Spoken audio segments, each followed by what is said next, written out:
시청자 여러분 안녕하십니까? 뉴스 현장 시작합니다. 추석인 오늘 귀경 차량이 몰리면서 전국 고속도로 곳곳에서 정체가 극심합니다. 서울로 향하는 주요 구간은 이른 아침부터 길이 막히기 시작했습니다. 오후 들어서는 차량들이 거북이 걸음을 하고 있다는데요. 현장 연결해 자세히 알아봅니다. 자, 이나영 기자, 지금 고속도로 상황 어떻습니까? 네, 이곳 서울요금소는 수도권을 빠져나가는 차량들은 비교적 막힘없이 지나가고 있습니다. 도로공사는 오늘 부산에서 서울까지 최장 9시간 50분이 걸릴 것으로 내다봅니다. 경부선 비룡분기점 부근은 수도권 진입 차량들이 제속도를 내지 못하고 있는 모습입니다. 서해안선 서평택 분기점 부근도 서울 방향으로 가는 차량들이 서행하고 있습니다. 지금 서울요금소까지 대전에서 5시간, 목포에서는 9시간, 대구에서는 8시간 10분, 부산에서는 9시간 10분이 걸릴 것으로 보입니다. 한국도로공사는 오늘 수도권으로 들어오는 차량을 48만 대, 수도권에서 빠져나가는 차량은 49만 대로 집계했습니다. 오늘 고속도로 예상 통행 차량은 667만 대에 달하는데 이번 추석 연휴 중 가장 많습니다. 오늘 귀경길 정체는 오후 4시부터 5시까지 최대에 달했다가 내일 새벽 1시쯤부터 차차 완화될 예정입니다. 고속도로 통행료는 내일인 7일까지 면제될 예정입니다. 서울요금소에서 TV조선 이나영입니다. 네, 오늘 오랜만에 모인 가족분들과 화목한 시간 보내고 계실 텐데 이 추석 당일인 오늘도 정치권에서는 민심을 겨냥한 논쟁들이 이어지고 있습니다. 이재명 대통령 부부의 예능 출연 논란은 여야의 법적 공방으로까지 번진 상황이고요. 이진숙 전 방통위원장에 대한 법원의 체포 적부심 인용 결정 논란도 계속되고 있는데요. 자세한 이야기 이현종 문화일보 논설위원, 송영훈 변호사, 차재원 부산가톨릭대 특임교수, 장현주 변호사와 나눠보겠습니다. 안녕하십니까? 안녕하세요. 반갑습니다. 네, 이 대통령 부부 예능 출연 공방이 여야의 고소 고발로까지 번졌습니다. 어제 오후에 민주당이 국민의힘 주진우 의원을 허위 사실 적시에 의한 명예훼손 혐의로 먼저 고발을 했고 오늘 오전 주진우 의원이 강유정 대통령실 대변인과 박수현 민주당 수석 대변인에 대해서 같은 혐의로 고소를 예고하면서 맞불을 놨습니다. 관련한 여야 목소리 듣고 오시죠. 애도 애도 모자랄 판국에 예능 프로그램 나온다는 거는요. 정말 저는 말이 안 된다고 생각합니다. 촬영도 문제지만 방영을 반드시 멈추고 미룰 것을 강력히 요청합니다. 저에 대해서 뭐 고발하겠다느니 어쩌느니 고발하십시오. 저는 사실은 고마워요. 이것을 저는 공론화하고 싶었는데 저도 법률 전문가로서 강력히 맞대응할 겁니다. 누구 말이 맞는지 보자고요. 추석밥상에 온갖 의혹을 올리겠다는 의지는 가상합니다만 국민들의 추석밥상에 불량식품을 올려서야 되겠습니까? 이재명 대통령의 48시간 의혹이라는 이름으로 주진우 의원이 도를 넘어서는 것은 물론이고 범죄에 이르는 허위사실 유포에 이르고 있습니다. 형사 고발함으로써 수사기관의 엄정한 벌을 받을 수 있도록 조치할 예정입니다. 네, 보신 것처럼 추석 연휴를 맞아 진행한 대통령의 예능 촬영이 여야 공방을 넘어서 법적 분쟁으로까지 번졌는데 이번 논란 어떻게 보고 계신가요? 참 과연 이럴 일인가라는 생각이 많이 듭니다. 특히 이제 모든 일이 생기면 무조건 정치권이 이제 고소고발로 해결하겠다고 하는 이 행태가 결국 정치가 존재하지 않는 현재 어떤 정치적 상황을 대변한다고 할 수가 있을 것 같습니다. 네. 특히 이제 대통령이 이제 추석을 맞아서 국민들에게 좀 더 가깝게 가기 위해서 이런 예능 프로그램 출연하는 거 예전에도 있어 왔고 또 이런 것들 충분히 있을 수 있다고 생각이 듭니다. 예. 그러나 과연 이제 이런 상황들의 어떤 전체적인 상황들을 볼 때 과연 이게 이제 적절하냐 여부는 한번 좀 우리가 따져볼 필요는 있을 것 같아요. 특히 이제 이 시점, 촬영 시점 자체가 이제 우리가 이제 이 전산 시스템이 불이 난 바로 이제 그 시점이지 않겠습니까? 그 이후에 수습이 제대로 되지 않았고 지금 현재도 아마 20% 정도밖에 되지 않은 걸로 알고 있습니다. 그렇다면 국가적인 이 모든 어떤 시스템 자체가 마비가 되는 상황에서 어떤 행정부의 총책임자인 대통령이 그 시간대에 어떤 예능 프로그램을 출연한다. 이런 것들이 과연 국민들에게 좀 적절하냐 여부에 대한 논란이 있을 수 있을 것 같아요. 특히 그 이후에 이 사무를 담당한 한 직원이 또 극단적인 선택을 했지 않습니까? 그렇습니다. 그게 또 국민 정서에 미치는 영향도 꽤 클 수밖에 없기 때문에 즉 대통령이 어디에 집중하느냐라는 것은 아마 대통령실에 저는 중요한 임무라고 봅니다. 그렇다면 대통령실에서 과연 이 시점에 대통령의 어떤 예능 프로 출연인지 아니면 좀 더 현안들을 해결하기 위한 어떤 시간을 투여한 게 옳은 것인지 그러니까 이런 부분에 좀 집중을 해야 될 텐데 이게 또 정치적 공방으로 이어가면서 고소고발전으로 간다는 것 자체는 굉장히 유감스럽습니다. 말씀하신 것처럼 이 고소고발로 점철된 현재 상황이 안타깝긴 합니다만 또 따져볼 건 따져봐야 되니까요. 주진우 의원이 이 관련해서 이 대통령 부부 예능 촬영 당시의 재난 상황을 정리한 표를 공개를 했습니다. 살펴보면 촬영장으로 이동 시간 그리고 메이크업 시간까지 감안하면 촬영이 오후 12시쯤 시작됐을 거라고 주장을 합니다. 당시에 근데 이 국정장 화재 복구율이 5% 미만이고 이 대통령 현장 방문과 중대본 회의 주제가 없었다라는 점을 지적을 했습니다. 당시에 이제 뭐 과정이 어찌됐든 간에 촬영 자체가 부적절했다라는 지적인데 야당의 비판은 좀 어떻게 보십니까? 저는 좀 지나친 것이 아닐까라는 생각이 듭니다. 앞서 뭐 말씀하셨지만 과거 이 대통령들도 이 추석을 맞이해서 TV에 출연하는 경우도 많았고요. 특히 이번 이 지금 출연은 상당히 나름대로 의미가 있다는 생각이 들어요. 소위 말해 캐대음이라고 해서 K-팝 데몬 헌터스 때문에 상당히 세계적으로 대한민국의 여러 가지 한류 문화에 대한 세계적 관심이 지금 이어지고 있는 상황이기 때문에 네. 한가위를 맞이해서 대통령 부부가 직접 출연해서 대한민국의 고유한 음식 문화와 그 맛을 전달하는 것은요, 국익을 위해서 저는 뭐 바람직한 측면이 있다는 생각이 들고요. 지금 다만 문제가 되는 것이 지금 재난 시점에 왜 출연했느냐의 문제인데 그것도 따지고 보면 주진우 의원이 처음에 애초 이야기했던 잃어버린 48시간은 아니잖아요. 그러니까 이 화재가 발생한 것이 대통령이 유엔 총회를 마치고 한국으로 돌아오는 비행기 안에서 벌어졌던 일이고 도착하자마자 밤을 새워서 상황을 체크했다는 거 아닙니까? 그리고 27일 날 밤에 화재가 진압되고 난 뒤에 28일 날 오전에 대통령 비서실장과 안보실장 대면 회의를 통해서 이 관계 부처에게 신속한 대책 복구와 함께 대책 마련을 지시했고요. 네. 그리고 그 이어서 예능 촬영에 임했고 그리고 또 끝나자마자 오후 5시 반부터는 시도지사들과 화상회의를 통해서 이 사항이 이 지방정부까지 미칠 영향까지 꼼꼼하게 챙겼다. 그렇다고 한다면 이걸 이렇게까지 타박할 필요가 있을까라는 생각이 든다는 것이죠. 다만 아쉬운 부분은 이 주진우 의원이 잃어버린 48시간이라는 터무니없는 이야기를 했을 때 이 대통령의 타임 일정을 공개하면서 왜 촬영 일자 시간을 빼버렸을까? 그 부분에 대해서는 상당히 좀 아쉬운 대목이긴 합니다만 전체적으로 봤을 때는 이 사안 가지고 법적 공방으로 가는 거 아까 이현종 의원 말씀하신 것처럼 대한민국의 고질병인 정치의 사법화라는 측면에서 정말 바람직하지 못하다는 생각입니다. 네, 말씀하신 대로 대통령실이 공개한 타임라인을 보면 28일 오후 5시 30분, 그러니까 예능 촬영 이후에 대통령 주재 중대본 회의가 열렸다고 하는데 이게 당초에는 대통령 주재가 아니라 김민석 총리 주재였다라고도 알려졌습니다. 야당은 이걸 두고도 결국 화재 대응보다는 예능 녹화를 우선순위로 둔 것 아니냐 이런 비판하고 있거든요. 사실 지금 국민의힘으로서는 지금 국가적인 비상사태라든지 아니면 담당 공무원의 안타까운 죽음마저도 정쟁의 도구로 활용하는 것 아닌가 이런 또 안타까움이 듭니다. 그렇기 때문에 민주당 입장에서도 이 부분에 대해서 법적 대응까지도 사실 불사하고 그리고 대응을 좀 더 공세 수위로 높여가는 것 아니겠느냐라는 생각이 드는데요. 지금 명절 연휴 가운데 있는데 사실 이런 국가적인 비상사태 앞에서는 여야가 한 목소리를 내고 특히 이 원인에 대해서 잘 분석하고 앞으로 이런 일이 다시는 발생하지 않도록 막기 위한 정책들을 함께 한 마음으로 또 생각해내고 검토를 해야 되는 그런 상황일 텐데 관련해서 어떤 국가 위기 사태를 정쟁의 도구로 활용하려고 하는 모습 이런 모습들이 사실 집권 여당이 보기에는 참으로 안타깝고 또 참담하다라는 생각도 들고요.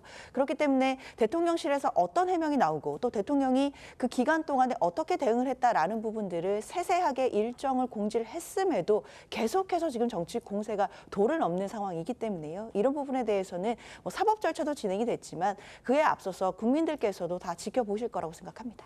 자, 국민의힘이 국가적 재난 상황마저도 정쟁에 이용한다. 그런 취지에서 이 민주당이 먼저 고발장을 제출하기도 한 건데 민주당의 대응에 대해서는 좀 어떻게 보십니까? 전략적으로 옳았다고 판단을 하시나요? 명백한 자충수죠. 지금 대통령실과 민주당의 대응이 모두 다 궁극적으로는 이재명 대통령에게 불이익하게 작용할 겁니다. 먼저 강유정 대통령실 대변인이 주진우 의원이 이른바 잃어버린 48시간 의혹을 제기했을 때 명백한 허위 사실이라고 하면서 법적인 책임을 져야 할 것이라는 취지로 이야기를 했습니다. 그런데 그 뒤에 밝혀지기를 결국은 이재명 대통령 부부는 9월 28일에 그 JTBC 예능을 녹화를 했다는 것 아닙니까? 그렇다면은 주진우 의원의 의혹 제기가 전혀 근거 없었던 것은 아닌 것이 된 겁니다. 그러니까 대통령실 대변인의 말의 무게중심이 너무 높아서 부메랑으로 돌아오고 있는 상황이다 말씀드릴 수 있겠고요. 그다음에 민주당이 지금 허위 사실 공표에 의한 명예훼손이라고 고발했다고 하는데 그러면은 그것이 허위 사실인지 여부를 가리려면 이재명 대통령의 일정을 분초 단위로 다 확인을 해야 됩니다. 과거에 민주당이 야당일 때 많이 주장했던 것이죠.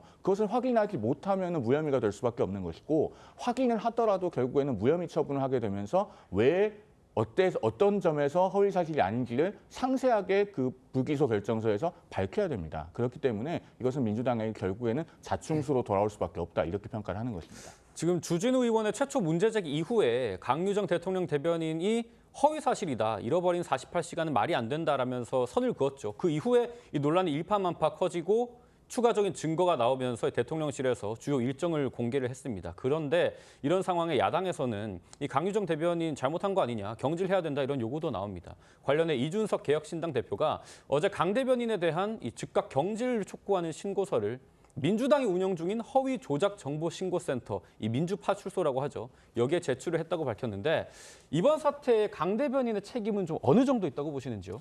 우리가 이제 세월호 7시간 있었잖아요. 그 7시간에 과연 박근혜 전 대통령이 뭘 했느냐를 두고 굉장히 논란이 됐었고 또 그거에 대해서 지금의 현재 민주당은 엄청나게 따지고 들었습니다. 네. 그러면서 계속 이제 대통령의 시간 공개 자체가 조금씩 틀려지면서 이게 뭔가 숨기고 있는 게 아닌가라는 의혹이 그때도 많이 일었죠. 자, 지금도 마찬가지라는 생각이 듭니다. 자, 이 문제가 그럼 처음에 드러났으면 대통령의 정확한 시간을 공개를 했으면 제가 볼 때는 큰 논란이 될 수 있는 소지는 없었다고 봐요. 근데 문제는 강유정 대변인이 딱 거기 촬영 시간만 빼버리고 이거 거짓이다라고 이야기를 하면서 결국 대통령실이 정직하지 못한 것이거든요. 왜 대통령 일정이 결국은 나중에 김남준 대변인이 별도의 발표할 때까지 그러면 강유정 대변인 이야기는 뭐고 김남준 대변인 이야기는 뭔가 자, 이런 문제가 있을 수 있지 않겠습니까? 즉 대통령실은 정직해야 됩니다. 정직하면 큰 문제가 되지 않아요. 그러나 대통령을 보호하겠다고 조금씩 말을 다르게 하다 보면 또 이게 지금 논란의 소지가 있는 것이고 네. 또 이거를 지금 뭐 정치 공세에 이용한다고 그러는데 역지사지 한번 해보십시오. 만약에 지금 정권이 바뀌었다 그러면 이거 민주당이 가만 놔두겠습니까?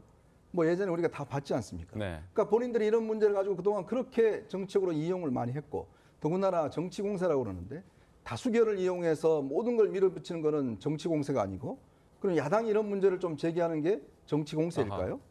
그럼 여당이 하는 거는 모든 건 아니 야당하고 지금 악수도 안 한다고 그러지 않습니까? 딱 한 번 하고 난 다음에 그럼 이런 거는 협조하라 그러고 국가적 상황 협조하라 그러고 야당이 요구하는 거는 전부 다 깔아뭉개고 그러면 야당이 뭘 해야 됩니까? 그러니까 그런 입장에서 보면 과연 지금 민주당이 자기들이 불리할 때는 야당의 정치 공세하고 협조해야 된다 이야기를 하고 자기들이 유리할 때는 무조건 다 밀어붙이는 이러한 정치 행태 속에서는 저는 이런 문제는 또 한편으로 보면 필요적인 어떤 상황이 아닌가 싶습니다. 네, 이런 가운데 야당에서는 국가 재난 상황에서의 정부 대응에 대한 중요성을 여러 차례 강조해온 이 대통령 과거 발언도 소환하고 있는데요. 과거 성남시장 시절 세월호 참사와 관련해 정부를 비판했던 이 대통령 발언, 그리고 2023년 세월 지방행정정보 시스템과 정부24 민원 서비스의 중단 사태 당시 대통령의 대국민 사과와 행안부 장관 경질을 요구했던 발언 이어서 듣겠습니다. 행정망 마비 때문에 얼마나 많은 국민들이 피해를 입었겠습니까? 이번 사태의 책임자인 행안부 장관, 이상민 장관을 즉각 경질하는 게 온당합니다. 대통령께서도 사과하시는 것이 온당하다 이렇게 생각합니다. 저는 정부에서 발표하는 이런 거 기본적으로 저는 믿지 않습니다. 지금 이미 드러나고 있잖아요. 중간에 불리한 거 빼버리잖아요. 필요한 거 넣잖아요. 내용만 바꾸잖아요. 자, 저렇게 이제 정부 책임과 담당자 경질을 중요하게 말했던 이 대통령의 과거 발언처럼 이 대통령이 직접 국민 앞에 나서서 이번 사태 원인과 전말을 밝혀야 된다 이런 주장까지 나오는데 저런 의견에 대해서는 어떻게 생각하십니까? 글쎄요, 일단 대통령이 국정의 최고 책임자로서 국민들께 송구하다라는 입장을 이미 낸 바가 있습니다. 특히 이번 상황으로 인해서 국민들께서 많은 불편 또 불안을 겪으시는 점에 대해서 당연히 국정 최고 책임자로서 많은 또 염려가 있을 거라고 생각이 들고요. 그렇기 때문에 지금 일선에서도 또 많은 분들이 노력을 하면서 이 복구 작업에 또 힘을 기울이고 있는 것으로 알고 있습니다. 그렇습니다. 그렇기 때문에 저는 국민의힘에서 지금 하고 있는 이야기들이 정치 공세라고 생각을 하는데요. 왜냐하면 지금 국민의힘에서는 자꾸 자꾸만 뭐 잃어버린 48시간 뭐 이런 프레임을 들고 마치 이재명 대통령이 그 이번 사태에 앞서서 뭔가 제대로 일을 하지 않은 것처럼 그런 취지로 그 여론을 호도하려고 하는 시도가 있다라고 민주당은 생각합니다. 그러나 아무리 잃어버린 48시간이다 이런 프레임을 들고 온다고 하더라도 윤 정부의 잃어버린 3년이 지워지지는 않는다라는 것이 민주당의 입장입니다. 사실상 관련돼서 이 책임을 전가하려고 하는 이런 시도라고 보이는 것이고 사실 이런 부분에 대해서는 뭐 정부나 집권 여당에서 이런 정치 프레임에 말려들 필요는 없다고 저는 생각합니다. 다만 대통령과 정부 그리고 집권 여당으로서는 지금 상황에 대해서 당연히 책임 있는 모습을 국민들께 보여드려야 되고 이런 모습들은 연휴 중에도 계속 될 거라고 생각합니다. 네, 당초 어제 방영 예정이었던 이 대통령 출연 예능은 오늘 밤에 방영될 예정입니다. 대통령실이 사망한 공무원에 대한 추모의 시간을 고려해서 이 방송 일자를 하루 연기한 건데 지금 일각에서는 추모의 시간으로 하루가 충분하냐 이런 얘기도 있거든요. 어떻게 보십니까? 당연히 불충분하죠. 왜냐하면은 이 방송이 예정됐다고 처음에 발표가 나왔을 때 저도 방송에서 공개적으로 말씀을 드렸습니다. 국가행정전산망 복구를 위해서 전념하다가 극단적 선택을 해서 유명을 달리한 공무원의 장례조차 끝나지 않았는데 그 상황에서 과연 대통령이 예능에 출연해서 웃는 얼굴을 보이는 것이 맞느냐. 적어도 장례 기간에는 방영하지 않도록 정중하게 방송사에 요청하는 것이 맞지 않느냐 이런 말씀을 드렸었어요. 네. 그 말씀을 드리면서 생각하길 아니 그래도 지금 복구율이 20% 근방에 머무르고 있는데 적어도 한 일주일은 연기하지 않겠느냐 이렇게 생각했거든요. 그런데 불과 하루를 연기하고 방영을 한다고 해서 저는 많이 놀랐습니다. 그리고 지금 이 예능을 녹화하게 된 과정을 돌아보면은 결국은 당시에는 복구율이 5%대로 그치고 있었고 언론에서는 월요일부터 대란이 예고된다고 하고 있었고 중대본 회의조차 개최하지 않은 상태에서 녹화를 했다는 것 아닙니까? 그러면은 그 예능 출연 자체의 부적절성마저 제기되고 있는 상황에서 기어이 추석 밥상에는 올려야 되겠다라고 하는 어떤 의지가 작용한 것이 아닌가라고 하는 의구심까지 발생할 수 있는 그런 대목입니다. 그렇기 때문에 여기에 대해서는 훨씬 더 대통령실이 적극적으로 연기를 요청하는 태도를 보였어야 되고 그런 태도가 결여된 것에 대해서 지금 이 순간께서도 국민들께서 평가하고 계실 거라고 생각합니다.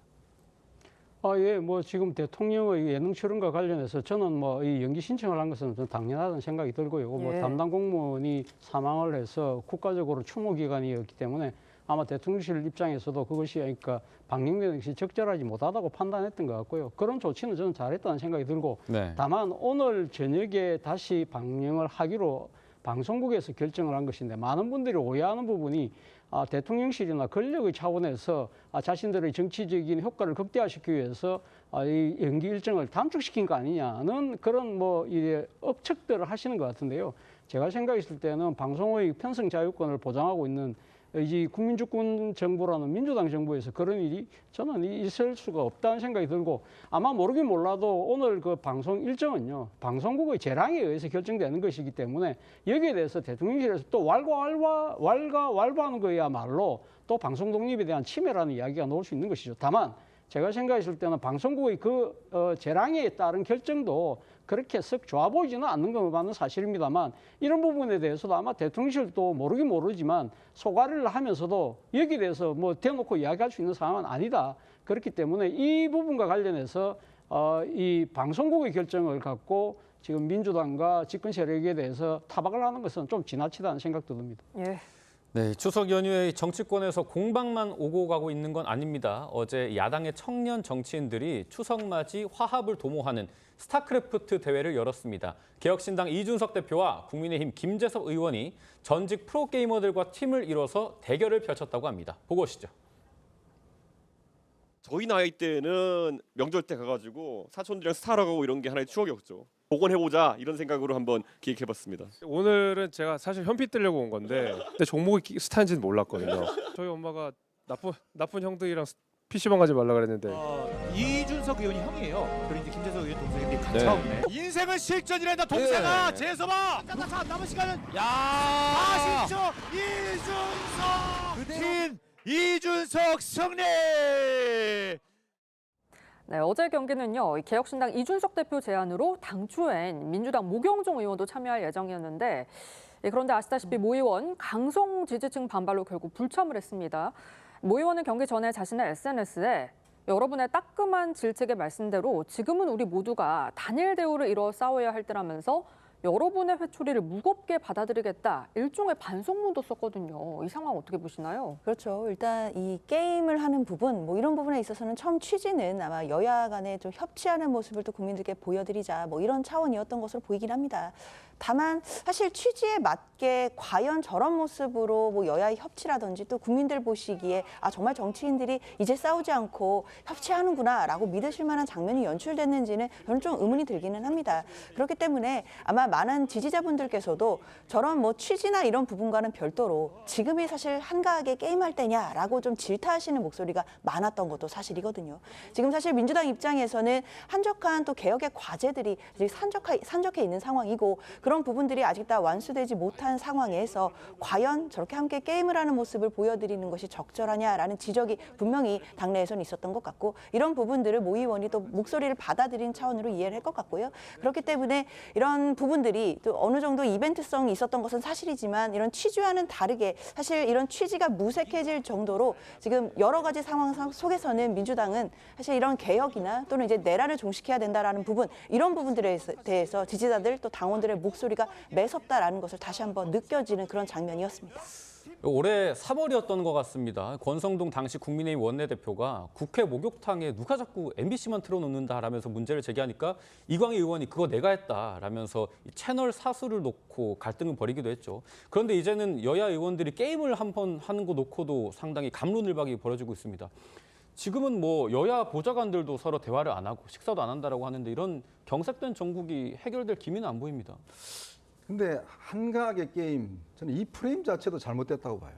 젊은이들한테 그 이야기 한번 해보십시오. 뭐라고 이야기하는지. 내가 한가하게 게임하는 걸로 보이냐? 그러니까 이게 바로 이제 기성 정치인들의 생각이에요. 네. 너네들 한가하게 게임하고 있다? 근데 그거는 게임은요. 지금 20, 30대의 생활입니다. 생활 속의 한 부분이에요. 자, 그런데 문제는 이 여야 의원들이 게임 한 판도 함께 못할 정도고 또 더군다나 정치인이 자신의 지지자들이 뭐라고 그런다고 해서 이런 걸 취소하는 행위. 그 국회의원 왜 합니까? 아니 그럴 것 같으면 사실은 뭐 국회의원들이라는 사람들이 나름대로 자기의 어떤 소신과 어떤 정책 중심을 하고 움직이는데 그 민주당에 국회의원 딱 한 명만 있으면 되지 뭐하러 170명이 있어요? 그럴 이유가 없지 않습니까? 네. 국회의원은 게 개별적인 자신의 정치적인 입장과 또 이런 거 가지고 정치하는 것인데 결국은 지금의 정치가 민주당은 그냥 하나 이걸로 움직여야 된다라는 그런 어떤 생각과 이것들이 하고 있는데 사실요 국회의원 지금 민주당이 하는 행태를 보면 과연 우리 국민들의 지금 뭐 개혁이나 검찰 폐지가 다일까요? 지금 우리 국민들의 생활에 살아나가는 모습들 다양한 모습들이 있습니다. 어떤 시간에 게임도 할 수도 있고요. 또 어떤 시간에는 생업을 할 수도 있고 놀 수도 있는 거예요. 국회의원들 안 놉니까? 다 놀잖아요. 자 그러면서 이거 한번 국회의원들끼리 한번 하자는 걸 가지고 이걸 무슨 정책으로 해석하는 이런 식이면 저는 국회 이게 정말 있을 필요가 없는 것 같아요. 그냥 한 명씩 대표 나와서 그냥 하면 끝인 거 아니겠습니까? 그러니까 이런 것까지도 허락하지 않는 정치라면 사실 정치가 아니죠. 예. 네, 다음 주제도 한번 살펴보겠습니다. 지금 이진숙 전 방통위원장이 면직 하루 만에 경찰에 체포됐다가 이 체포적부심이 인용되면서 법원 결정으로 석방이 됐죠. 그런데 후폭풍이 추석 연휴인 오늘도 이어지고 있습니다. 이 전 위원장 측 변호인이 지난밤에 SNS를 올려서 경찰의 무식함이 끝간대를 모른다 이렇게 일가를 했습니다. 공직선거법 위반 건에 대한 공소시효가 6개월이냐 10년이냐 이걸 놓고 공방을 벌이는 겁니다. 결론부터 말씀드리면 10년이 맞다고 판단됩니다. 당시에 체포영장이 인터넷을 통해서 공개가 돼서 저도 그 체포영장 별지에 붙어있는 피의 사실들을 다 읽어봤습니다. 네. 이진숙 전 위원장이 방통위원장 시절에 작년 9월 10일부터 10월 4일까지 탄핵소추로 직무정지된 상태에서 유튜브에 나가서 했던 발언들, 그리고 올해 3월 23일에 본인의 페이스북에 올린 글과 그 글에 관해서 국회 상임위에서 추궁을 받으니까 다소 감정적인 답변을 했던 것. 이것이 피의 사실이에요. 그러면서 국가공무원법 위반이나 공직선거법상 공무원의 지위를 이용한 그런 선거운동에 해당한다고 경찰은 보고 있었던 것 같습니다. 이런 경우에는요, 공직선거법 268조 3항의 특례 규정이 있어서 6개월의 단기 공소시효가 아닌 10년의 공소시효가 적용됩니다. 있습니다. 또 국가공무원법도 65조 2항에 위반되는 공무원의 정치중립 의무 위반에 대해서는 국가공무원법 82조에 역시 10년의 공소시효가 규정이 되어 있습니다. 그렇기 때문에 둘 다 10년인 것인데 이번에 법원에서 체포적부심을 인용하면서도 공소시효가 6개월일 수도 있다라고 이야기한 것은 공무원의 직무나 지위를 이용해서 선거운동을 했음에도 불구하고 그것에는 해당되지 않는다고 판단을 해서 일반적인 선거법 위반으로 봤을 때는 공직선거법 위반의 공소시효가 6개월이 될 수도 있으니 그런 경우를 가정했을 때 6개월이 될 수 있다라고 본 것 같습니다만은 실제로 그 피의 사실의 내용에는 관련된 부분이 언급되어 있지 않고 그리고 그 내용상 일반적인 선거법 위반에 해당할 여지가 없어 보입니다. 그렇기 네. 때문에 결론적으로는 이 변호인이 설명하는 것처럼 공소시효 10년으로 보는 것이 맞다고 판단이 됩니다. 예. 공무원이 직무나 직위를 이용해서 공직선거법을 위반했을 때는 이 공소시효가 10년이다라는 해석입니다. 일단 공직선거법상 원칙적으로는 공소시효가 6개월입니다. 그런데 이제 공무원이 직위를 이용하거나 또는 직무 관련성이 있을 땐 그게 이제 10년으로 늘어나게 되는데요. 수사기관 입장에서 한번 생각해 보면 답은 나온다고 생각합니다. 수사기관 입장에서는 사실 공소시효가 6개월인지 또는 10년인지는 굉장히 큰 차이가 있고 결국 이 범죄를 수사해서 기소를 했을 때 공소시효에 대한 판단은 최종적으로는 재판부가 한다라고 볼 수도 있는 것이거든요. 그럼 경찰 입장에서는 사실 공직선거법이라는 죄 자체는 사실 그 범죄의 어떤 주체나 행위 태양이나 여러 가지 상황에 따라서 적용 법조가 달라지는 것이고 그 적용 법조가 달라짐에 따라 공소시효가 6개월도 될 수 있고 10년이 될 수도 있다라고 한다면 특히 직무 관련성이 있는지에 대한 부분은 빠르게 불러서 물어봐야 되는 것 아니겠습니까? 6개월이 적용되는 것인지 10년이 적용되는 것인지 이 부분에 대해서 당연히 피의자를 불러서 신속하게 조사가 필요했을 것이고 그리고 만약에 공소시효가 설령 10년이라고 뭐 재판부에서 확인해 준다라고 하더라도 그러면 수사기관은 공소시효가 10년이나 남았으니까 수사를 안 하고 기다려야 하나요? 사실 이 논리는 말이 안 되는 것이 수사기관은 공소시효 뭐 이런 부분도 중요하겠지만 가장 중요한 원칙은 신속하게 수사하는 것 아니겠습니까? 6개월이든 10년이든 빠르게 불러서 신속하게 조사를 해서 어떤 공소시효가 적용되는지도 수사기관이 판단을 해야 되는 것이고 또 그게 아니다라고 하더라도 신속하게 수사해야 된다라는 부분들은 당연히 경찰로서는 원칙이었을 것이다 생각합니다. 근데 이건 제가 우리 시청자들의 이해를 돕기 위해서 짧게 한 말씀만 더 드리겠습니다. 앞서 제가 그 피의 사실 설명하면서 날짜를 말씀드렸잖아요. 작년 9월 10일부터 10월 4일까지 그리고 올해 3월 23일 이런 시점에는요. 대선 실시 사유가 확정이 되기 전입니다. 작년에는 심지어 비상계엄 전이고 금년 3월 23일은 헌법재판소가 탄핵심판 선고기일도 잡기 전이에요. 그래서 선거 실시 사유도 정해지지 않았고 후보자도 정해지지 않았는데 공무원의 지위나 직무와 무관한 어떤 일반적인 사전 선거 운동에 해당할 수조차 없는 겁니다. 경찰 스스로가 본인들이 써놓은 피의 사실을 보면서 일반적인 사전 선거 운동 또는 선거 운동 방법 위반에 해당되겠는가 이것을 자문자답해 보면은 금방 답이 나올 문제거든요. 그러니까 6개월짜리 공직선거법 위반 공소시효에는 해당될 여지가 애초부터 없는 사안이다라고 하는 말씀을 다시 한번 드리고 혹시라도 오해를 불러일으킬까 봐 한마디만 덧붙이자면은 이것은 10년짜리 공소시효가 걸리는 공무원의 지위나 직무를 남용한 어떤 선거운동이나 정치중립 의무 위반에도 해당되지 않는 것으로 보인다라는 말씀까지 드리겠습니다. 네, 일단 경찰은 추석 연휴가 지난 뒤에 이 전 위원장에 대한 조사를 이어갈 계획인데요.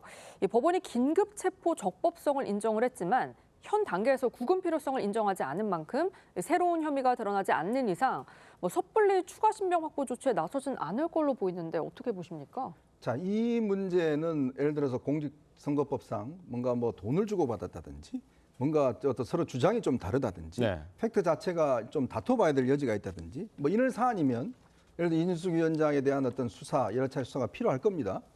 자, 그런데 이진숙 위원장, 전 위원장에 대한 지금 이 혐의는 이미 발언이 다 공개가 된 발언이에요. 예. 판단만 하면 되는 문제 아닙니까? 예를 들어서 지금 이 발언 자체는 이미 유튜브를 통해서 다 한 발언이고 이거에 대한 지금 뭐 상황 자체를 더 이상 빼고 더하고 할 필요가 없는 사안 아니에요. 자, 그렇다면 지금 이미 1차 수사를 했는데 또 수사를 하겠다는 것 자체는 결국은 지금 경찰이 본인들의 어떤 잘못을 또 한 번 덮기 위해서 계속 수사를 끌어가는 상황이 아닌가. 판단하시면 돼요. 기소할지 안 할지를 판단하면 되는 거 아니겠습니까? 네. 이미 발언 다 나와 있잖아요. 거기 뭘 더 플러스하고 마이너스를 하겠습니까? 자, 그렇다면 이 사안 자체를 저렇게 긴급 체포라는 그런 방식을 통해서 신병을 확보하고 지금 두 번째 이제 인용한 그 판사 이야기처럼 이거 자체가 과연 이렇게 할 수 있는 문제인지 더군다나 충분히 일단 본인이 수사에 대한 어떤 참여에 대한 의지가 있는 만큼 공개적으로 예를 들어서 어느 정도의 소환을 이야기를 하고 만약 그때도 정말 수사가 불가피하다 그러면 모르겠지만 그렇지 않고 이제 직을 그만둔 지 이틀 만에 이런 방식으로 이야기한다는 것은 저는 정치적 의도가 없고는 이건 해석하기가 어렵다고 봅니다. 네, 이런 가운데 국민의힘은요, 이진숙 전 위원장 논란을 김현지 대통령실 1부속실장 논란과도 연결해서 공세를 이어가고 있는데요. 여당은 아전인수식 해석이라며 구태 정치라고 비판했습니다. 여야의 목소리 들어보시죠. 최고존엄 김현지 논란 물타기 위해 이진숙 체포 강행한 이재명 대통령과 민주당 단 한 사람을 축출하기 위해 대한민국에서 이렇게 국가 시스템을 무너뜨리고 공권력을 남용한 경우가 있었습니까? 그야말로 아전인수적인 해석이다. 체포 과정의 적법성에 대한 의문까지도 이제 들먹이는 걸 볼 수 있었는데요. 법원의 결정을 지금 야권과 국민의힘 지도부가 왜곡하고 있다. 그 체포적부심 결정이 기각됐다고 해서 이진숙 위원장의 죄가 사라지는 것이 아닙니다. 자, 김현지 실장 지키려고 방탄하려고 이진숙 전 위원장 체포한 거다 이런 지적입니다. 글쎄요, 경찰이 이번 체포영장을 청구하는 과정에서 과연 그런 논리가 성립되려고 하면 민주당이나 대통령실 이런 하명을 받아서 했다는 이야기인데요. 제가 생각했을 때는 민주당이나 대통령실의 이 정무 참모들이 바보가 아닌 이상 이런 명령을 했겠습니까? 우리가 아시다시피 이번 이준숙 전 방송통신위원장의 체포와 관련해서 정말 이례적으로 구속적 부심도 아닌 체포적 부심에서 지금 인용이 받아들여졌거든요. 네. 이런 적으로 상당히 그러니까 경찰의 입장에서는 상당히 서둘르고 하면서 상당한 여러 가지 분란을 일으키는 바람에 결국 그 법원이 이 경찰이 아닌 이준숙 전 방통위원장이 손을 들어줬다는 것이죠. 이러한 상황을 통해서 사실 민주당한테는요 상당히 안 좋은 정치적 지형이 만들어지고 있다는 겁니다. 당장 이진숙 방송위원장 시절에 본인이 권력을 이용해서 방송을 장악하려고 했던 그런 논란 자체가 거의 순식간에 사라져 버렸어요. 그리고 또 하나는 지금 이 손주를 둘 나이인 60대 그러니까 중반의 여성에 대해서 이렇게 수갑까지 채우면서 그리고 또 특히 이 장관급 지위에 해당되는 공직을 내려놓은 지 하루 만에 이렇게 전격적으로 체포하는 부분에 대해서 경찰이 무슨 심정으로 저런 식으로 할까 하면서 많은 사람들 입장에서는 일종의 정치보복처럼 느낀다는 거예요. 그만큼 비판 여론이 커지고 있는 부분도 집권 세력에게는 상당히 부담스러울 수밖에 없는 것이고요.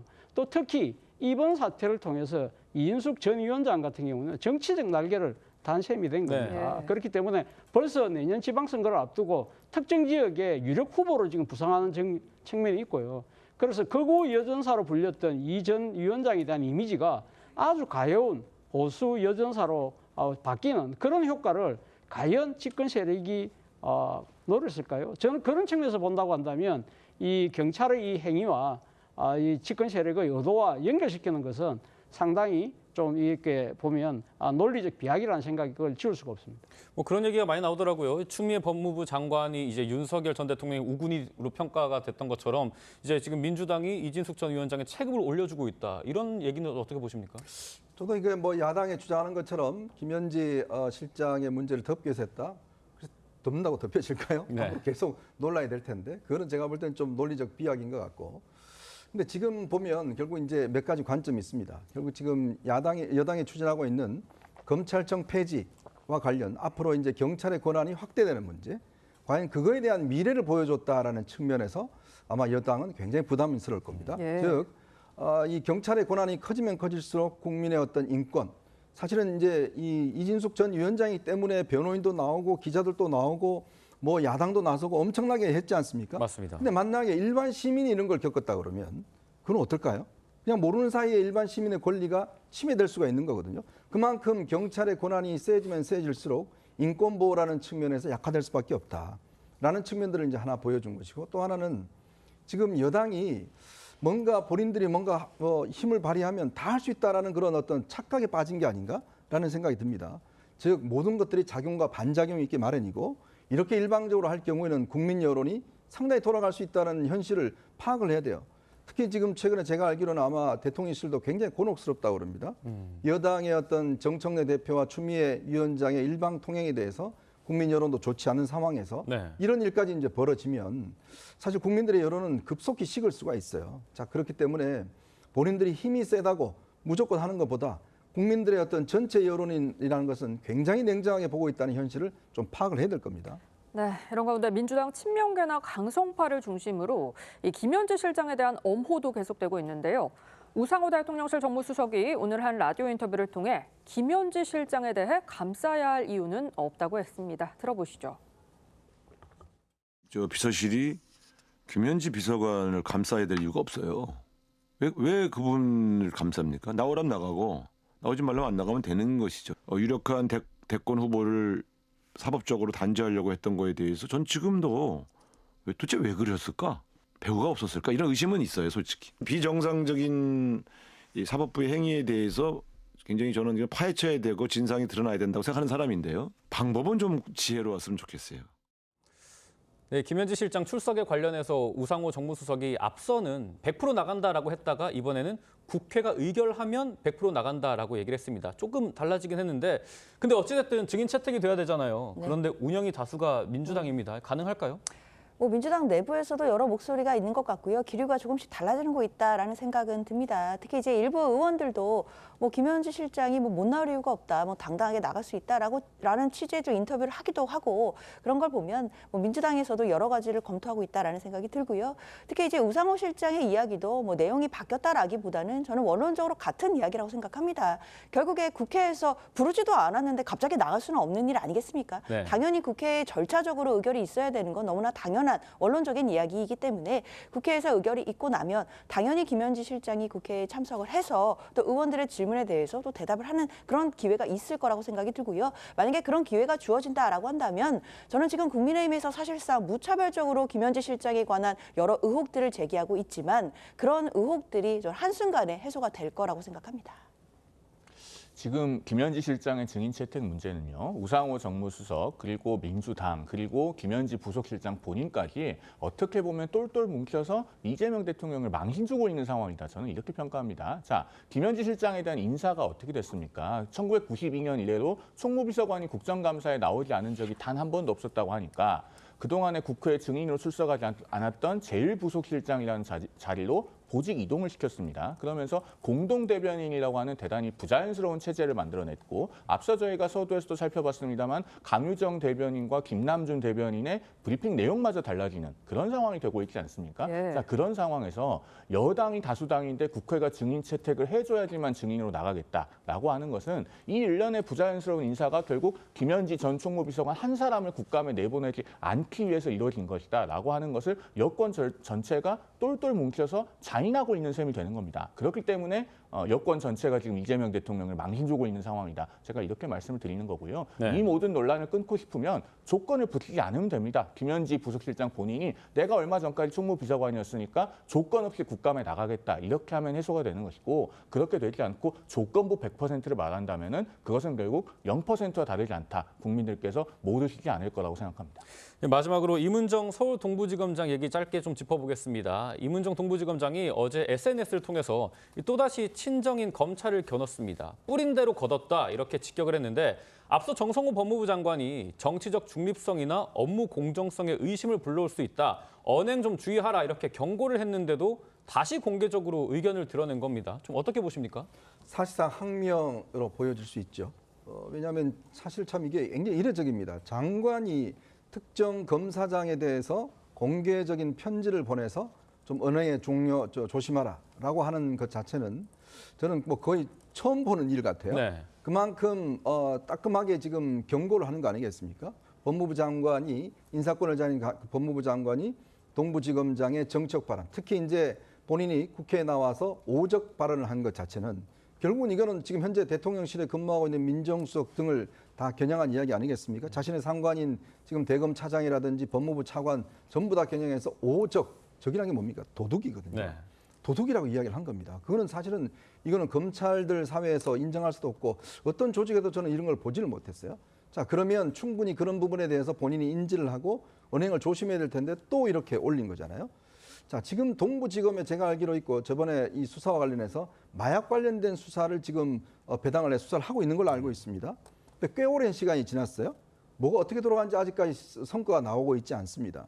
자, 본인의 수사로 이야기를 해야 되는데 수사에 대한 성과는 대신에 계속 이런 어떤 이 검찰의 문제에 대한 것들을 개입하고 있는 거 아니겠습니까? 제가 알기로는 이재명 대통령도 꽤 불편한 걸로 알고 있습니다. 자, 그렇다면 이제 본인이 뭔가 이제 이런 장관의 어떤 발언에 대해서 저는 공개적으로 본인이 장관의 어떤 경고는 무시하겠다는 저는 뜻인데 과연 이걸 앞으로 이 정부가 어떻게 할지 한번 주목되는 대목인 것 같습니다. 네, 지금까지 정치권 쟁점 짚어봤습니다. 네 분 말씀 여기까지 듣겠습니다. 감사합니다.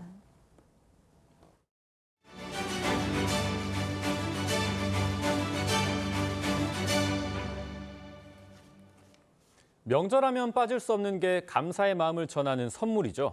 이런 선물도 시대별 상황을 반영해 변화하고 있는데요. 추석 선물 변천사를 박상현 기자가 정리했습니다. 6.25 전쟁의 상처가 아물지 않았던 1950년대. 명절 선물이라 할 것도 없이 사람들은 계란이나 참기름 등을 주고받으며 소박하게 정을 나눴습니다. 명절 선물이 상품으로 처음 등장한 건 1960년대. 비누, 설탕, 밀가루 같은 생필품이 주를 이루었습니다. 삼양설탕으로 만든 과자다. 이렇게 되면 뚝 끝이죠. 모든 것이 부족하던 시절엔 먹거리가 최고의 선물이었습니다. 농부들은 그 선물 받을 생각보다 먹지도 못했어요. 그때는 구하기 힘들고 어렵게 살았죠. 밥 먹기 살기도 힘들었었는데. 경제 성장이 시작된 1970년대엔 종합 과자 선물 세트부터 여성용 스타킹이 인기를 끌었습니다. 온 집안 식구들이 다정히 즐길 수 있게 여러 가지 종류의 맛이 골고루 들어있어 더욱더 여러분들의 흐뭇한 선물이 되줄 것입니다. 경제 규모가 커진 1980년에는 선물 종류도 다양해집니다. 갈비와 정육, 각종 술까지 선물이 고급화되는 시기였습니다. 인스턴트 커피도 빼놓을 수 없는 선물로 사랑받았습니다. 커피를 선물한다는 건 향기로운 시간을 선물한다는 것. 1990년대 들어 상품권이 등장하고 영지버섯, 꿀 같은 건강식품이 추석 선물 대명사로 각광을 받습니다. 2000년대에는 대형마트 실속형 선물 세트와 백화점 고급 선물 세트로 양분화가 뚜렷해집니다. 최근 들어선 디저트 세트부터 모바일 쿠폰까지 종류가 더 다양해졌습니다. 1인 가구 증가에 맞춰 소용량 선물도 인기입니다. 통적인 선물 세트뿐만 아니라 디저트나 프리미엄 위스키나 또 유명 산지 와인, 또 궁중 한과 세트 같은 그런 이색적인 선물 세트들도 크게 유행을 하고 있습니다. 시대상을 반영하는 추석 선물 변천사. 변하지 않는 건 감사함을 담은 마음입니다. TV조선 박상현입니다. 이번에 만날 화제의 인물은요. 올해로 데뷔 57년을 맞은 가요계의 전설 조용필 씨입니다. 어제 한 방송 인터뷰에서 은퇴 시기를 언급해서 팬들의 관심이 집중됐는데요. 올 초 또 다른 레전드죠. 이 가왕 나훈아 씨가 은퇴 공연을 마지막으로 58년 가요 인생의 마침표를 찍어서 이 조용필 씨도 곧 은퇴하는 거 아니냐 이런 많은 추측들이 나왔는데 다행히 앞으로 한 달은 더 조용필 씨 노래를 들을 수 있을 것 같다고 합니다. 한 달이 아니라 한참 예, 나왔습니다. 네. 은퇴 안 한다고 했습니다. 조용필 씨가. 뭐라 그랬냐면 할 수 있을 때까지 할 계획이다라고 얘기했거든요. 목소리가 나오는 한 한다라는 것이고 왜 그러냐면 어느 날 내가 목소리가 안 나오고 못한다라고 했을 때 그때 팬들이 어떤 심정일지 생각해봤다. 그러니까 팬들이 느낄 상실감 그걸 생각해서 나는 뭐 은퇴 이런 거 생각 안 하고 내 목소리가 나오는 한 계속해서 활동할 것이다. 그렇게 이번에 이야기했습니다. 이 조용필 씨 은퇴는 선을 그었지만 더 이상 새로운 정규 앨범은 발매하지 않을 거다 이렇게 단호하게 밝혔습니다. 사실상 이 마지막 정규 앨범이 된 지난해 20집 앨범 발매 당시 모습과 그동안 대중들에게 많은 사랑을 받아온 조용필 씨 히트곡들 준비해봤습니다. 보고 오시죠. 다음 곡이 이제 어떤 곡들이 나올지는 좀 모르겠습니다만 아마 앨범으로서는 이것이 마지막일 것 같고 그래도 저는 계속 하고 싶습니다. 사실. 그래서 정 안 되겠다 싶으면 그때 그만두겠습니다. 그때까지 잘 부탁드리겠습니다. 감사합니다.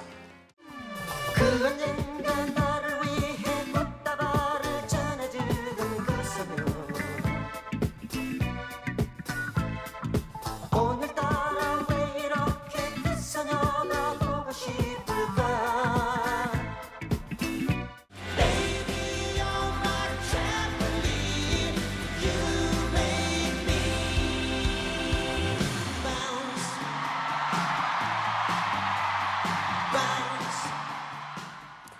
네, 조용필 씨 주옥 같은 명곡들 모아봤는데요. 그럼 앞으로 조용필 씨의 신곡은 더 만나볼 수 없는 건가요? 그 조용필 씨가 20집 앨범을 낼 당시에 마지막이라고 그랬거든요. 네. 앨범 마지막이다라고 해서 그럼 앞으로 신곡 안 나오는 거 아닌가라고 사람들이 걱정을 했는데 요번에 조용필 씨가 이야기한 건 뭐냐면 앨범 형태는 마지막이다. 예. 그러나 곡 작업 자체를 안 하는 것은 아니고 아마 앞으로 싱글 형태로 각 개별 곡 단위로는 발표할 수가 있다라고 얘기를 했거든요. 그러니까 앨범이라는 게 그걸 내기 위해서는 엄청난 상고를 치러야 되는데 젊은 가수들도 앨범 서툰 요즘에 잘 못 냅니다. 그렇죠. 그러니까 이제 앨범 작업은 앞으로 좀 힘들다고 판단을 한 것 같고 예.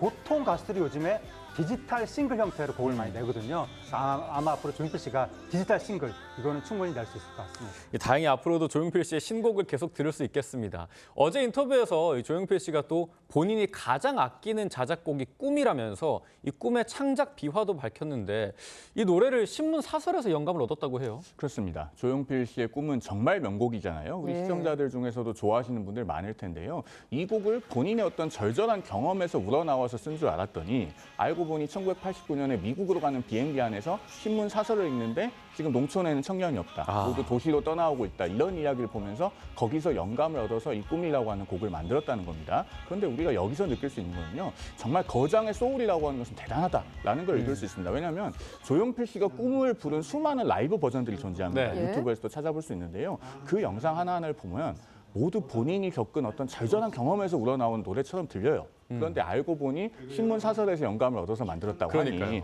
얼마나 그 가수로서의 정말 아티스트로서의 영감과 본인의 혼을 불어넣어가면서 노래를 부르는 것인가. 예. 이런 걸 저는 이번 인터뷰를 통해서 또 한 번 느낄 수가 있었습니다. 네, 저희가 이쯤에서 들어보지 않을 수가 없겠죠. 조용필 씨가 본인이 만든 자작곡 중 가장 애정이 크다고 밝힌 꿈 직접 들어보시죠.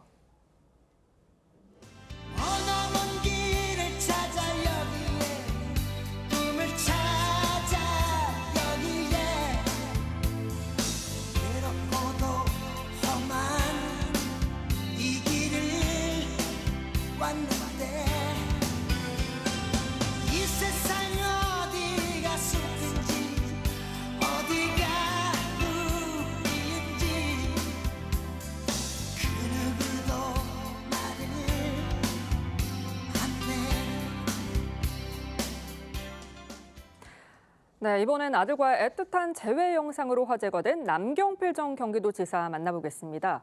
추석을 앞둔 지난 1일 마약 투약으로 징역 2년 6개월의 형기를 마친 남 전 지사 장남이 출소를 했는데요. 남 전 지사 깊은 포옹으로 아들을 맞은 모습 공개했습니다. 영상 함께 보시죠. 그래도 이런 날이 오네. 선생님들과 그러죠. 이런 날이 오는 거야. 지금 컨디션 좋다. 그래. 나온다. 보인다. 날씨네. 그러게. 가자. 아이고. 일로 와봐, 안아보자. 아이고, 안아보지 못했는데.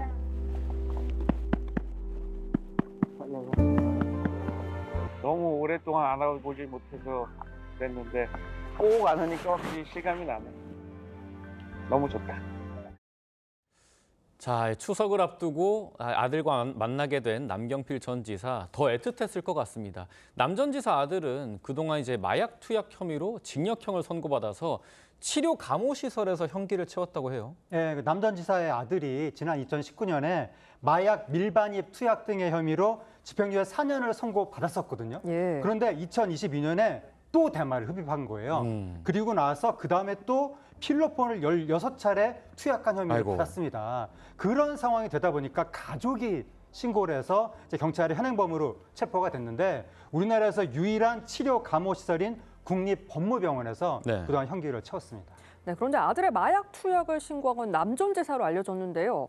여기엔 아들의 부탁이 있었다고 하죠? 그렇습니다. 아들이 본인이 마약을 투약하는 것을 다시 한번 목격을 당하니까 아버지에게 신고를 했다고 하고 네. 신고를 부탁했다고 예. 하고 그래서 남경필 전 지사가 신고를 한 것으로 알려져 있는데요. 아무리 아들의 부탁이 있었다고 한들 아버지가 아들을 직접 신고하는 것은 지극히 어려운 일입니다. 일반인에게도 어려운 일이고 더더군다나 남 전 지사처럼 5선 의원의 경기도지사까지 지낸 비록 정계를 은퇴했다고는 해도 거물 전직 정치인이었던 신분에서는 더더욱 아들을 신고해서 본인 본인까지 노출되도록 하기는 지극히 어려운 일이었겠죠. 그럼에도 불구하고 정말로 아들을 마약을 끊게 하도록 해야겠다는 그 일념, 그리고 자기 아들도 예외가 되어서는 안 되겠다는 그런 생각이 반로가 되어서 신고를 한 것으로 보이고, 남경필 전 지사는 저 사건이 계기가 돼서 지금도 은구라고 하는 그 마약 퇴치 운동 단체를 하고 있죠. Never Give Up의 약자라고 합니다. 또 은혜를 구한다라고 하는 의미도 있는데 정말로 진정성 있게 마약 퇴치 활동에 앞장서고 있는 것으로 보입니다. 네, 그 내용도 좀 볼까 합니다. 지금 남경필 전 지사 정계를 떠나고 마약 예방과 치유 활동에 집중을 하고 있습니다.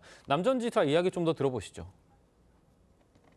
처음에는 본인이 자수를 했어요. 저를 가둬주세요. 자수를 했는데 그 구속이 안 되더라고요. 네네. 애를 살리기 위해서는 이거밖에 끊게 하는 것. 그 끊게 하려면 사회로부터 격리시키는 방법밖에 없겠다. 지금 우리나라의 현실은 감옥에 가는 방법. 그래서 가족들이 겪는 고통을 같이 나눌 수 있는, 해결할 수 있는 인프라가 필요합니다. 늘 소심파 뭐 이런 거 이제 그만하고 정말 제가 할 수 있는 일을 하자. 사회를 위해서 하자. 저는 꿈이 있어요. 저희 아들하고 이제 잘 형기 마치고 나와서 저희 아들 이제 치료 다 되고 같이 마약 퇴치 운동가로 뛰는 거죠. 전국을 다니면서. 네, 보신 것처럼 남 전 지사 본인이 직접 마약 예방과 치유를 위한 단체까지 세워서 활발한 활동을 하고 있는데, 최근에는 마약으로 무리를 빚었던 작곡가 돈 스파이크와 함께 방송에 출연을 해서 또 화제가 되기도 했죠. 네, 그렇습니다. 남 전 지사가 2018년에 정계 은퇴했거든요. 네. 그 다음부터 이제 마약 치유 관련 단체 은구 이 활동을 하고 있는 거예요. 단체 활동을 하다 보니까 여러 이제 마약 관련된 사람들을 알게 되고, 그 가운데 돈 스파이크 씨도 알게 된 것 같습니다. 돈 스파이크 씨가 이제 작곡가였었는데 마약 관련 그 혐의로 이제 이 교도소까지 갔었죠. 그러다가 출소 이후에 자숙하고 있었는데, 돈 스파이크 씨한테 혼자만 있을 것이 아니라 당신의 경험을 사람들한테 알리는 게 좋다라고 이제 남경필 전 지사가 설득을 했다는 거예요. 그래서 함께 프로그램에 출연해서 돈 스파이크 씨가 자신의 어떤 마약에 중독된 이유, 지금 어떻게 회복되고 있고 어떻게 지내고 있는지 그 과정을 허심탄회하게 밝혔다고 합니다. 네, 화제를 좀 바꿔보겠습니다. 부부 싸움을 하다가 홧김에 집에 불을 낸 남편에게 집행유예가 선고가 됐는데요. 이 남편 전혀 상상하지 못할 물건을 불쏘시개로 사용했다고요. 자택 안방에 결혼 사진을 쌓아두고 불을 질렀다는 결혼 겁니다. 사진을? 네. 이게 이제 어떻게 된 거냐면 지난 7월 13일 오후 4시 20분께 익산시에 있는 아파트 자택 안방, 아파트입니다.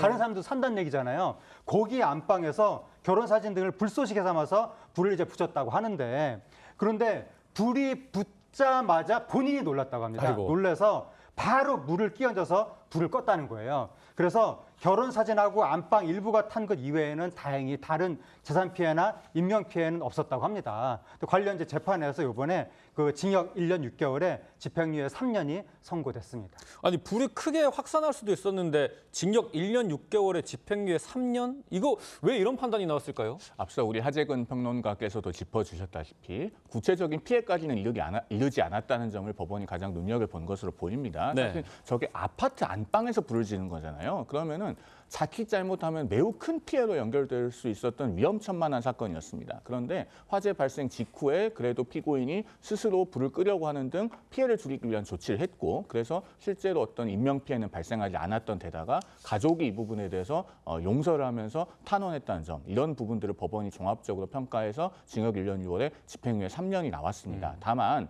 만약에 이런 경우에 정말로 구체적인 피해가 발생했다면 거의 대부분의 경우에 실형입니다. 우리 시청자들께서도 혹시라도 홧김에 불을 지르시는 일이 없도록 이런 부분 한번 유념해서 봐두시면 좋을 것 같습니다. 네, 지금까지 사건 사고 짚어봤습니다. 두 분 말씀 여기까지 듣겠습니다. 감사합니다.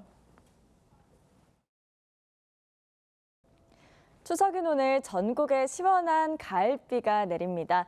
비로 인해서 오늘 대부분 지역에서 보름달을 보기 어렵겠는데요. 일부 제주와 남해안은 구름 사이로 감상할 수 있겠습니다. 현재 전국 곳곳에 비가 내리고 있습니다. 이번 비는 강원 산지를 중심으로 강하게 내릴 텐데요. 동해상으로는 물결도 매우 높게 일겠습니다. 내일까지 예상 강수량 보시면 강원 산지에 최대 80mm 이상, 그 밖의 지역에도 10에서 60mm의 비가 예상됩니다. 비는 내일 밤에서 모레 새벽 사이 대부분 잦아들겠지만 남은 연휴 기간 강원 영동에 비가 자주 내리겠습니다. 비와 함께 선선한 날씨가 이어지고 있는데요. 오늘 낮 최고 서울이 19도, 대전과 대구 22도, 창원은 24도로 어제보다 낮겠습니다. 오는 주말 수도권과 강원에 또다시 비 예보가 들었습니다. 날씨였습니다. 10월 6일 월요일 추석의 뉴스 현장은 여기까지입니다. 함께해 주신 여러분 고맙습니다.